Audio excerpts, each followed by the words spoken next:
आपका मेरे चैनल पे। नमस्कार जी, आपका बहुत-बहुत शुक्रिया। तो साहब पाकिस्तान से ये आवाज़ें उठ रही हैं कि हर मुल्क के पास अपना एक वकील होता है और भारत के पास वकील के तौर पे एक शानदार डिप्लोमेट डॉक्टर एस जयशंकर हैं।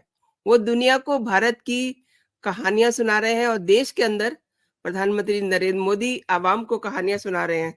इस तरीके से पाकिस्तान को भी ये महसूस होता है कि उनके पास कोई जयशंकर होना चाहिए, उनके पास कोई मोदी होना चाहिए। ये जो बातें उठ रही हैं, आप किस तरीके से देखते हैं इसे? देखिए ये अपनी-अपनी किस्मत है। हमारी किस्मत है कि हमारे पास मोदी हैं, हमारे पास एस जयशंकर, हमारे पास अजीत डोभाल हैं। पाकिस्तान की बदकिस्मती है क्योंकि वहाँ पे जो पढ़ाई की जाती है, मदरसों में की जाती है और पाकिस्तान इसी वजह से बर्बाद हुआ है। क्योंकि ना तो वहाँ पे पढ़ाई है, ना वहाँ पे कोई लिखाई है, ना वहाँ पे किसी को सिखाया जाता है। वहाँ सिर्फ अगर कश्मीर में आते थे, पत्थर मारने का काम सिखाते थे। अपनी कंट्री के अंदर भी उन्होंने साँप पाले हैं और उनके साँप उनको आज डस रहे हैं और पाकिस्तान इसलिए बर्बाद हो रहा है। किसी के माँगने से कोई मिलता नहीं है। एस जयशंकर ने कहा था कि हम कुछ भी देंगे, मोदी नहीं देंगे और मोदी से पूछो तो कहते हैं ना मैं डोभाल दूँगा, ना एस जयशंकर दूँगा। तो पाकिस्तान की अपनी किस्मत है। पाकिस्तान की अपना उनका कर्म है, जिसको पाकिस्तान भुगत रहा है। क्योंकि पाकिस्तान के अंदर सिर्फ नेगेटिव चीज़ें जाती हैं। शुरू से पाकिस्तान को एड मिल रही थी पूरे वर्ल्ड से, पाकिस्तान को काम करने की ज़रूरत नहीं थी। अब पाकिस्तान को एड मिलनी बंद हो गई, तो पाकिस्तान फिर भी ज़िंदा है, भीख माँग रहा है। तो पाकिस्तान का यही काम है और यही करता रहेगा। नहीं, पाकिस्तान को ये कैसे लगा? मतलब इसका मतलब ये हुआ ना कि वो हमको देख कर के एक कहते हैं ना कि अंदर से बड़ा रश्क होता है कि हमारे पास भी ये होता। तो ये उनको फ़ील कैसे आया? ये मैं अपने देखो जी दर्शकों के लिए आपसे जानना चाहती हूँ। देखो जी फ़ील उनको क्योंकि इसलिए आया है कि इंडिया हाँ। सबको पता है कि आज पाकिस्तान फटे-हाल है, एक कप चाय भी पीना हो तो वो सोच के पीते हैं। मतलब बाकी देखिए बातें तो बहुत पाकिस्तान दूर की हाँ, है। बिल्कुल। देखो पाकिस्तान को इसलिए फ़ील हुआ, इंडिया की प्रोग्रेस देख के, इंडिया की रेपुटेशन देख के और जहाँ भी पीएम मोदी जाते हैं, कैसे लोग उनको गले लगाते हैं और पाकिस्तान हमारे लोगों को कहता है ये काफ़िर हैं। लेकिन जब हम यूएई में जाते हैं, सऊदी में जाते हैं, तो हमारे प्राइम मिनिस्टर को गले लगाते हैं। जब हम यूरोप में जाते हैं, तो भी पीएम मोदी को गले लगाया जाता है और अमेरिका के प्रेसिडेंट, वो पीएम मोदी को पीछे कंधे पे हाथ मार के बुलाते हैं, उनकी इज़्ज़त है और इज़्ज़त इसलिए नहीं है कि पीएम मोदी बहुत महान है। इज़्ज़त इसलिए है कि पीएम मोदी इस महान देश को एक ऊँचाई पे लेके जा रहे हैं और जब पीएम मोदी किससे मिलते हैं, किससे बात करते हैं, तो वो बातें करते हैं, जो कोई किसी कंट्री के प्रेज़िडेंट या उनके प्राइम मिनिस्टर सोच नहीं सकते। और पीएम मोदी की सोच, पीएम मोदी की थिंकिंग, पीएम मोदी की वाइब्रेशन, इससे लोग इम्प्रेस्ड हैं और इसीलिए पीएम मोदी को गले लगाते हैं और इसीलिए पीएम मोदी को पूछते हैं और पाकिस्तान के पास कोई ऐसी चीज़ है नहीं। जब पाकिस्तान के लीडर कहीं जाते हैं, तो भीख माँगते हैं और जब जाते हैं या बात करते हैं, तो कहते हैं कश्मीर दे दो।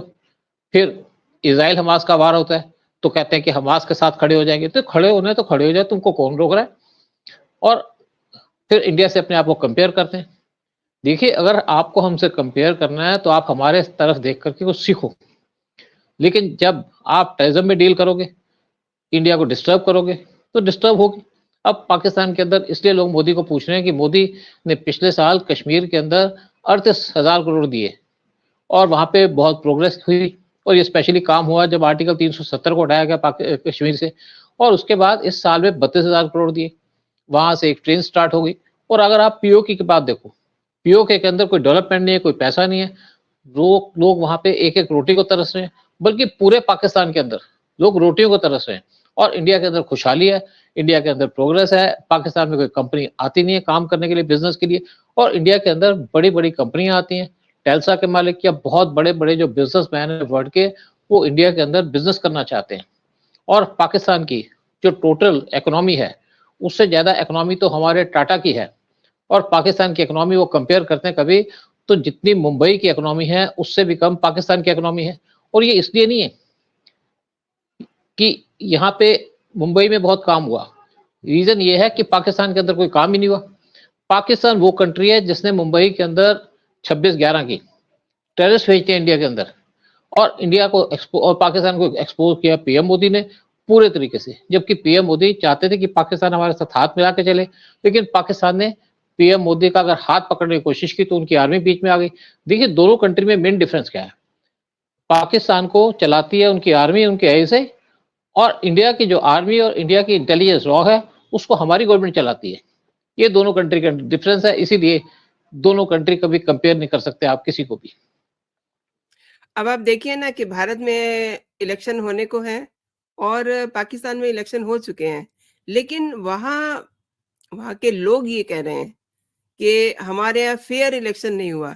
अच्छा, ये बात सबको पता है कि वहाँ इलेक्शन जो है वो आर्मी करवाती है और हमारे यहाँ का सिस्टम दूसरा है। कैसे देखते हैं आप?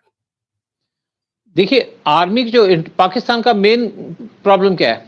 पाकिस्तान की मेन प्रॉब्लम या पाकिस्तान की इकोनॉमिक प्रॉब्लम, सब प्रॉब्लम की जो जड़ है पाकिस्तान की आर्मी, जो करप्ट है और जो बंदूक के नोक पे अपनी कंट्री को चलाती है। 75 साल के अंदर पाकिस्तान के अंदर उनकी आर्मी ने 40 साल डायरेक्ट रूल किया और 35 साल किया इनडायरेक्ट रूल। जबकि इंडिया के अंदर शायद सिर्फ 1.5 साल के लिए 19 महीने के लिए सिर्फ इमरजेंसी लगी थी, फिर डेमोक्रेसी रिवाइव कर दी, जिसने लगाई उसी ने रिवाइव कर दी। पाकिस्तान के अंदर कभी आर्मी ने पावर को छोड़ा नहीं और इंडिया के अंदर कभी आर्मी पावर के पास नहीं आई। और पाकिस्तान जिस तरीके से इंडिया को बर्बाद करने की सोचता था, जैसे पाकिस्तान ने कश्मीर के अंदर जो लोग बच्चे थे उनको पत्थर दिए 500-500 रुपए दे करके, लेकिन उन्होंने कभी ये नहीं सोचा कि हम क्या दे रहे हैं कश्मीर को और क्या अपने पीओके को दे रहे हैं। और इसीलिए आज पाकिस्तान के अंदर लोग पीएम मोदी को पूछते हैं, चाहते हैं कि पीएम मोदी जैसा उनको पीएम मिले, एस जयशंकर जैसा उनको फॉरेन मिनिस्टर मिले और अजीत डोभाल जैसा उनको एनएसए मिले। लेकिन ये चीजें मांगने से नहीं मिलती, ये चीजें आपको पैदा करनी पड़ती हैं, अपना माइंड चेंज करना पड़ता है।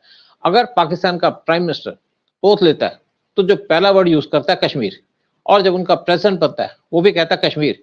क्या हमारे पाकिस्तान प्राइम मिनिस्टर ने या प्रेसिडेंट ने कभी नाम लिया पाकिस्तान का?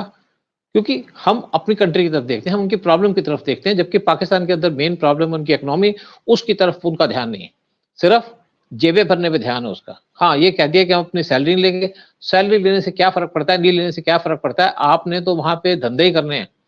और पाकिस्तान के अंदर जिस तरीके से उनके नई गवर्नमेंट आई है, उसको ये नहीं पता कि हमें गवर्नमेंट कैसे चलानी है, उसको ये पता है कि मैंने सीट पे कब तक बैठना है, कैसे बैठना है, और वो भी सीट पे तब तक बैठेगा जब उनकी आर्मी उनको चाहेगी। ये पाकिस्तान और इंडिया के अंदर डिफरेंस है। आपने बहुत बड़ी बात कही है सूद सर। अब वहाँ की जो जनता है, वो चाहती है कि जैसे भारत की जनता खुशहाल है, वैसे ही वो लोग भी खुशहाल हों। वो मतलब उनका जो एक लिविंग का स्टैंडर्ड है, वो थोड़ा अच्छा हो। कम से कम मतलब वो उनके सामने वो दिन ना आ जाए कि मतलब रोटी खाने के भी लाले पड़ जाएँ।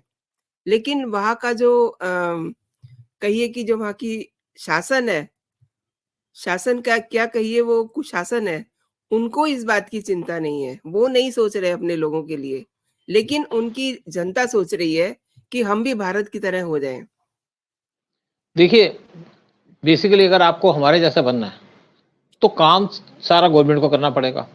गवर्नमेंट को मदरसे बंद करने पड़ेंगे, गवर्नमेंट को अपने बच्चों को एजुकेशन देनी पड़ेगी, गवर्नमेंट को अपने लोगों को राइट हिस्ट्री बतानी पड़ेगी कि हम कौन है, इंडिया कौन है। एक्चुअली जितने भी पाकिस्तानी हैं, ये सारे के सारे पहले हिंदू थे, कन्वर्ट हुए, और जो कन्वर्टेड हिंदूज हैं या हिंदू से जो कन्वर्ट हुए, वो हिंदुओं को हेट करते हैं। पाकिस्तान के अंदर माइनॉरिटी है नहीं, सारी माइनॉरिटी को इन्होंने एलिमिनेट कर दिया अपनी कंट्री से। और इंडिया के अंदर फिर बात करते हैं कि इंडिया के अंदर मुस्लिम पे ज्यादती होती है, इंडिया के अंदर मुस्लिम की पॉपुलेशन बढ़ रही है और पाकिस्तान के अंदर हिंदुओं की पॉपुलेशन खत्म हो गई। ये डिफरेंस है। अब मैं एक टीवी पे देख रहा था, एक उनके यूट्यूब चैनल पे एक आदमी से उनका एंकर बात कर रहा था, तो आदमी से पूछा कि आप क्या मुसलमान हैं? कहा था मुसलमान हूँ मजबूरी से, लेकिन मैं पहले सिख था, लेकिन तलवार के जोर पे मेरे को मुसलमान बना दिया। मैं फिर भी घर घर में बैठ करके देवी की पूजा करता हूँ और इवन गुरु ग्रंथ साहब पढ़ता हूँ जब भी मौका मिलता है, लेकिन उसको छुपा के रखता हूँ। तो ये पाकिस्तान के अंदर हाल है। तो कैसे वहाँ पे इम्प्रूवमेंट हो सकती है? अगर आप अपनी कंट्री के अंदर माइनॉरिटी को सपोर्ट नहीं करेंगे, उनको आइडेंटिफाई नहीं करेंगे, तो कैसे पाकिस्तान का हाल इम्प्रूव हो सकता है? और ये झूठा पाकिस्तान, ये कभी सुधर ही नहीं सकता। सही कहा आपने। अब जो पाकिस्तान का कहिए कि वहाँ के जो मुखिया लोग हैं, वो ये चाहते हैं कि भारत के साथ उनके रिलेशन जो है अच्छे हो, मतलब वो पाकिस्तान भारत के साथ रिश्ते बनाना चाह रहा है।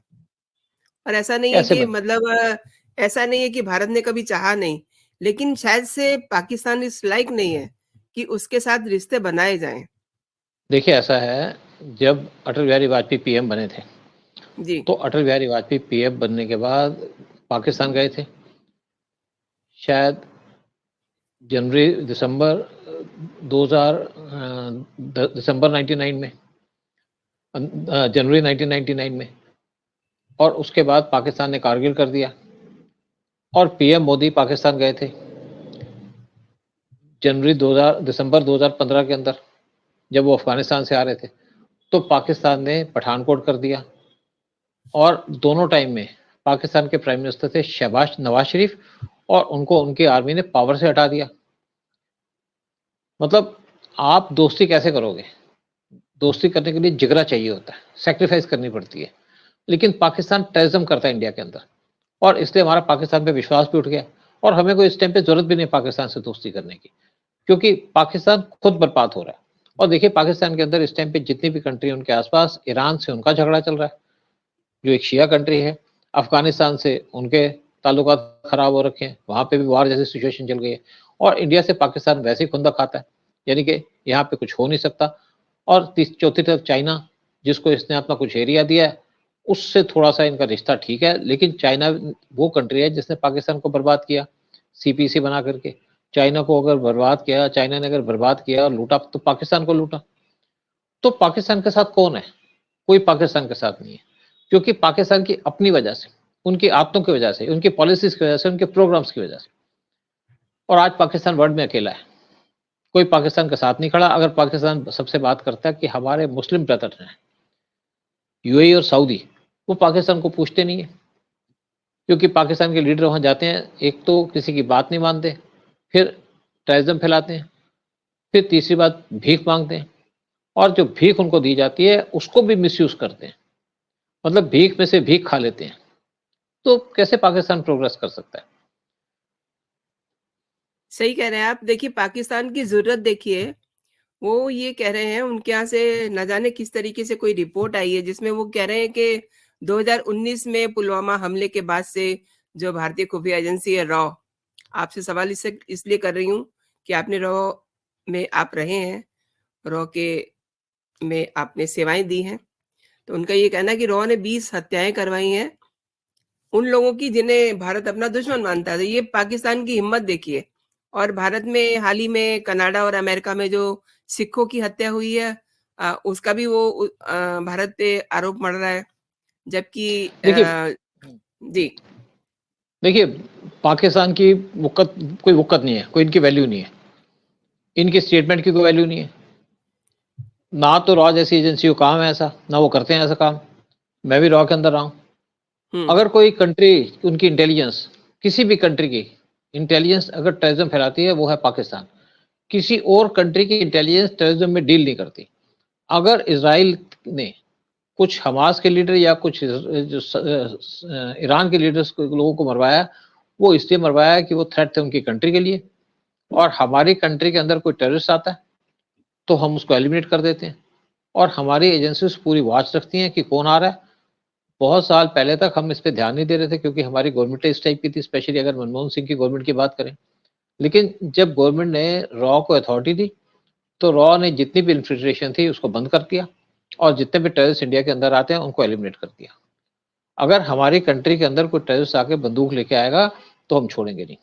ये आज पॉलिसी है। और देखिए पीएम मोदी के आने से पहले पूरी कंट्री के अंदर बम ब्लास्ट होते थे पाकिस्तान के द्वारा। पीएम मोदी आए तो सिर्फ ये बम ब्लास्ट और टेररिज्म कन्फाइन हो गए कश्मीर के अंदर, और अब तो कश्मीर से भी गायब हो गए। और अभी इंडियन गवर्नमेंट ने अनाउंस किया है कि जितनी भी उनकी आर्म फोर्सेस हैं कश्मीर के अंदर, उनको विड्रॉ करके बॉर्डर पे भेज दिया जाएगा। और पाकिस्तान को इससे भी चिंता है, क्योंकि उसको लगता है कि अब इंडियन आर्मी बॉर्डर पे आ गई है तो पीओके ले लेगी। और वैसे भी देखा जाए तो पीओके हमारा है, लेंगे तो सही, आज नहीं तो कल। वैसे भी हमारे डिफेंस बिल्कुल, मिनिस्टर ने कहा बिल्कुल। है कि हम पीओके ले लेंगे बहुत जी, जल्दी। जी। वो तो लेके ही रहेंगे। सूद साहब एक चीज़ और जानना चाह रही हूँ कि ये आरोप लगाने में तो पाकिस्तान बहुत माहिर है। लेकिन अब ये देखिए कि ये हमारे देश में मदरसों के लिए फंडिंग करते हैं। तमाम सारी इनकी ऐसी संस्थाएँ यहाँ चल रही थी जो मोदी, योगी के आने के बाद से वो सब बंद हो गई, उनको बैन कर दिया। लेकिन मदरसे अभी भी चल रहे हैं। देखिए आपने मदरसे चल मदरसों रहे की हैं, बात की मदरसों की अगर बात की तो मदरसे मुझे मदरसों को ध्यान आया क्योंकि मदरसे इज़ द प्लेटफ़ॉर्म जहाँ से ये अपनी एक्टिविटीज़ को करते हैं। देखो वैसे तो पीएफआई भी इन्वॉल्व है इसके अंदर, जिसको बैन कर दिया इंडिया जी, ने। देखिए मदरसों ये के अंदर जो अगर आप यूपी की बात करें, यूपी ने बहुत कंट्रोल किया मदरसों के ऊपर और वहाँ पे उनकी चेकिंग भी होती है। क्योंकि बहुत से मदरसों पे जब रेड की गई तो वहाँ पे जो बच्चे थे उनकी आइडेंटिफिकेशन नहीं थी और बाद में पाया गया कि जो बच्चों को किडनैप किया गया था, हिंदू बच्चों को, वो मदरसों में थे, मुस्लिम नाम दे दिए उनको और ये काम शायद बाहर की एजेंसीज़ का होगा लेकिन कुछ लोकल लोग भी इसके अंदर इन्वॉल्व हैं, जैसे पीएफआई इन्वॉल्व थी। और इस पे जैसे आप असम के अंदर लगा लीजिएगा, वो एक काम कर जी, रहे हैं और वो ये कह रहे हैं कि जो मदरसे हैं वहाँ पे आप लोगों को पढ़ाई कराइए, इंग्लिश पढ़ाइए, उनको कंप्यूटर दीजिए, लैपटॉप दीजिए और इवन आप देखिए सऊदी अरबिया के अंदर, उन्होंने भी जो उनकी कंट्री के अंदर मदरसे थे, वहाँ पे इवन जब यहाँ पे इफ्तार की पार्टी के लिए मना कर दिया कि इफ्तार की पार्टी नहीं होगी यहाँ पे और सऊदी ने भी पहले लोगों को बहुत फंड दिया करते थे मदरसों को, वो बंद कर दिए और सऊदी ने अपनी कंट्री के अंदर मदरसों के अंदर लाउड स्पीकर लगाने से मना कर दिया कि यहाँ पे लाउड स्पीकर नहीं लगेगा क्योंकि जिसको नमाज सुननी है वो मस्जिद के अंदर बैठ के सुने और जो नहीं सुनना चाहता क्यों उसको डिस्टर्ब करे। सऊदी अपने आप को लिबरलाइज कर रहा है, जिसको कहा जाता था कि सबसे सख्त है इस्लाम के ऊपर, वो कोशिश कर रहा है लिबरलाइज करने की ताकि उनके लोगों को वहाँ पे और ज़्यादा अथॉरिटी मिल सके, लेडीज़ को फ्रीडम मिल सके। इवन सऊदी की एक लेडी वो वर्ल्ड के यूनिवर्स कंटेस्ट में गई थी, ब्यूटी कंटेस्ट के अंदर। ये पहली बार हुआ और सऊदी अपनी कंट्री को इसलिए ओपन कर रहा है कि उसकी एक पहचान हो वर्ल्ड के अंदर ताकि क्योंकि लोग इस टाइम मुस्लिम को ऐसे देखते हैं कि जैसे मुस्लिम टेररिस्ट हों। ये सारा जो काम है पाकिस्तान की तरफ से है। अगर यहाँ पे नमाज़ पढ़ाई गई, लोग सड़क पे बैठ गए नमाज़ पढ़ने के लिए, तो इसके ऊपर सऊदी ने कहा कि हमारी कंट्री के अंदर कोई नमाज नहीं पढ़ता सड़क के ऊपर। इवन पाकिस्तान के कुछ जो जर्नलिस्ट हैं, उन्होंने बड़ी हैरानगी दिखाई कि हम भी एक मुस्लिम कंट्री के अंदर हैं, लेकिन हमारी कंट्री के अंदर कोई नमाज सड़क पे नहीं पढ़ता। सड़क पे आप देखिए लोग पेशाब भी करते हैं, वहाँ पे टॉयलेट भी करते हैं, वहाँ पे थूकते भी हैं और ये लोग इंडिया के अंदर नमाज पढ़ते हैं सड़क के ऊपर। इस पे पाकिस्तान ने जब सपोर्ट किया, उनके कुछ एंकर्स ने सपोर्ट किया और सऊदी ने सपोर्ट किया, तो इसका इम्पैक्ट तो पड़ा। अदरवाइज मुस्लिम को ये बताया जाता कि नमाज आप सड़क पे पढ़ो। और देखिए दूसरी बात है कि अब जैसे गवर्नमेंट कुछ एक्शन ले रही है, यूनिफॉर्म सिविल कोड और जैसे कुछ और एक्शन लिए जाएंगे बहुत जल्दी इलेक्शन के बाद, तो सबको जो स्पेशली लेडीज़ हैं, मुस्लिम लेडीज़ हैं, उनको कुछ इंडिपेंडेंस मिलेगी। अदरवाइज़ यहाँ पे हलाला होता था, यहाँ पे 3 तलाक हो जाती थी, यहाँ पे बहुत सी बातें होती थी। एक आदमी 3-3 लड़कियों से शादी कर लेता था, एक से शादी की, दूसरे से की, तीसरे से की और उसके ऊपर कोई एक्शन नहीं होता था। तो अब जो मुस्लिम लेडी हैं, वो भी अवेयर हो रही हैं धीरे-धीरे। तो ये अगर अवेयर होंगे तो देश का भला भी होगा, क्योंकि लेडी के ऊपर बहुत डिपेंड करता है। देखिए यूरोप क्यों आपने एडवांस हुआ? आप सही कह यूरोप रहे इसलिए हैं। एडवांस हुआ यूरोप इसलिए एडवांस हुआ, यूरोप के अंदर लेडीज़ को फ्रीडम थी। अब इंडिया के अंदर भी लेडीज़ को बहुत फ्रीडम है। धीरे-धीरे जितनी भी लेडीज़ हैं, वो हर एक टाइप का काम कर रही हैं। इवन मैंने देखा कि जो लेडीज़ हैं, वो रिक्शा चला रही हैं दिल्ली के अंदर। तो अच्छी बात है कि अपने घर को देख रही हैं, अपने बच्चों को पाल रही हैं और लेडीज़ पे रिस्पॉन्सिबिलिटी होती है, लेडीज़ अपने बच्चे का कैरेक्टर एस्टेब्लिश करती हैं। और अगर इंडिया के अंदर भी लेडीज़ को इज़्ज़त मिलती है और आप देखिए दिल्ली के अंदर बहुत छेड़खानी होती थी बसों में और ज़्यादातर जो छेड़खानी होते थे, जो पकड़े जाते थे, देखते थे मुसलमान। सही कह रहे तो हैं। ये जो भारत की छवि बनी है, जिसको देख कर के आज पाकिस्तान ललचा रहा है, ये तो नरेंद्र मोदी के आने से बनी है ना छवि जो बनी है, जो भारत की देखिए छवि बदली है, जो बिल्कुल, भारत देखिए एक बदला बात है, है। देखिए पीएम मोदी का अपना काम है, पीएम मोदी को इंटरनल अफेयर्स में ही देखते, लेकिन जो हुँ, मेन इम्पैक्ट दिया है इंटरनल सिक्योरिटी के ऊपर, या तो अमित शाह है या आपके योगी हैं। अब यूपी के अंदर देखिए कैसे हालात थे यूपी के अंदर, योगी ने टोटल चेंज कर दिया। कोई यहाँ डिस्क्रिमिनेशन नहीं है कि हिंदू है, मुसलमान है, सिख है, ईसाई है, उसके ऊपर कोई डिस्क्रिमिनेशन नहीं है। डिस्क्रिमिनेशन इस चीज के ऊपर है कि कौन टेररिस्ट है, कौन नॉन टेररिस्ट है, उसके ऊपर योगी सख्त है। और इसीलिए योगी ने पूरे यूपी को संभाले है। जो सबसे बड़ी पॉपुलेशन है योगी की, और यूपी की जो पॉपुलेशन है वो पाकिस्तान के बराबर की पॉपुलेशन है। और आज योगी और यूपी इसलिए प्रोग्रेस कर रहे हैं। बिल्कुल सही कहा आपने। अब जो भारत की पिक्चर है वो देख करके उनके जो वहाँ का एक बुद्धिजीवी वर्ग है पाकिस्तान का, वो ये चाहता है कि पाकिस्तान की छवि किस तरीके से दुनिया के सामने ठीक हो। अब मतलब एक लंबे अरसे के बाद उन्हें ये फील हो रहा है कि उनकी जो एक रेपो है वो इंटरनेशनली सुधरे, है ना? इसको लेकर के काफ़ी वहाँ बात हो रही है कि किस तरीके से हम, मतलब भारत तो इतना तरक्की कर रहा है, मतलब भारत पड़ोसी देश है, वहाँ पे इतनी खुशहाली है, तो वो चाह रहे हैं कि हमारा भी चेहरा बदले। ये अचानक से मतलब जो उनका बुद्धिजीवी वर्ग ये सोच रहा है, ये सोच के पीछे क्या सोचते हैं आप? देखिए, सोचने से कुछ नहीं होता। कुछ लोग ज़रूर सोचते हैं कि वहाँ पे सब कुछ चेंज हो। सोचने वाले कौन हैं या काम करने वाले कौन हैं? पाकिस्तान की जो लोग पावर में बैठे हैं या पाकिस्तान की आर्मी, वो अपने धंधे में लगे हैं। उनको इन चीज़ों से कोई नहीं लेना। अगर ये इनको पता होता कि पाकिस्तान के ये हालात हो रहे हैं, तो बड़ी देर से एक्शन लेते इसके ऊपर, कोई काम करते।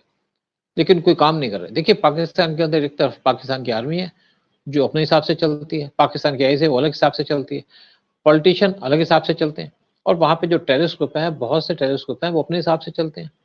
तो पाकिस्तान के अंदर अगर सोच बैठी है कुछ बुद्धिजीवियों के अंदर, उससे फ़र्क नहीं पड़ता, क्योंकि उनका पावर के ऊपर या चीज़ों के ऊपर इन्फ्लुएंस नहीं है।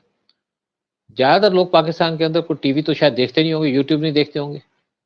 लेकिन पाकिस्तान के अंदर अगर उनको सुधार लाना है तो अपने तरीके से लाएँ, उनकी गवर्नमेंट इन्वॉल्व हो, उनकी आर्मी इन्वॉल्व हो। तो बाकी तो हम कुछ नहीं कह सकते। आपने सूद साहब मेरे शो के लिए समय निकाला और मेरे दर्शकों को इतनी बेहतरीन जानकारी दी। बहुत-बहुत शुक्रिया आपका। जय हिंद, जय भारत। जय हिंद, जय भारत। नमस्कार।